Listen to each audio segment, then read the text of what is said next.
যারা ট্রাক বেশিরভাগ চলাচল করতেছে, এই ট্রাক গুলো হচ্ছে নিয়ম ফলো করতেছে না, যার জন্য আরো বেশি জ্যাম হয়ে যাচ্ছে। রোড এমনি ভাঙা, কিন্তু যদি এখানে নিয়মিত ট্রাফিক থাকতো, আমি মনে করি যে আসলে জ্যামটা এতটা দীর্ঘ হতো না। যানজট একবার লাগলে 3 থেকে 5 দিন পর্যন্ত এমনিতেই চলে যায়। এখানে যে কনস্ট্রাকশনের যে দীর্ঘতি হচ্ছে যানজটের মূল কারণ। এখানে যানজটের আরেকটা মূল কারণ হচ্ছে বাসের যাত্রীরা যত্রতত্র ওঠানামা করে, যার কারণে এখানে যানজট মানে প্রতিনিয়ত লেগে আছে। আসমঞ্জ ভাঙ্গা আছে, আবার বামনবাড়িয়া ভাঙ্গা আছে।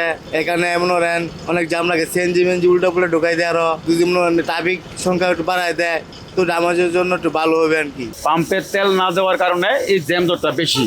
এগুলো আশাগঞ্জ একটা পাম্প আছে, এগুলো রাস্তা ভাঙ্গা চাপিল, এন আপনার তেলের সিরিয়াল, এন প্রচুর জ্যাম থাকে। ভয়াবহ একটা যানজটের সৃষ্টি হওয়ার সম্ভাবনা আছে, কারণ আমি প্রতিনিয়ত এই ধরনের পরিস্থিতি সম্মুখীন হচ্ছি এবং ঈদ যাত্রার মধ্যে ব্যাঘাত ঘটার একটা সম্ভাবনা 100% রয়ে গেছে। ঈদে স্বাভাবিকভাবেই গাড়ি ঘোড়ার চাপ বেড়ে যায়, তা আমরাও আমাদের প্রস্তুতি রেখেছি। অতিরিক্ত পুলিশ এবং আমাদের যে কোথাও কোনো গাড়ি বিকল হইলে রেকারের ব্যবস্থা সহ অন্যান্য যে প্রয়োজনীয় সরঞ্জামাদিগুলো, এটা আমরা ঈদ উপলক্ষে সম্পূর্ণরূপে আমরা প্রস্তুত।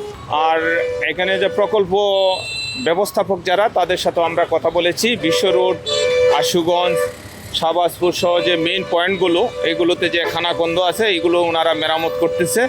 আশা করি আমাদের এবং রুটস অ্যান্ড হাইওয়ে যে প্রস্তুতি আছে, ঈদে গড়মুখী মানুষের যাত্রা নির্বিঘ্ন হবে। নগদ নিয়ে এলো হার না মানা হার অফার। সর্বনিম্ন 10,000 টাকা রেমিটেন্স নগদে পাঠালে থাকছে স্বর্ণের হার জেতার সুযোগ।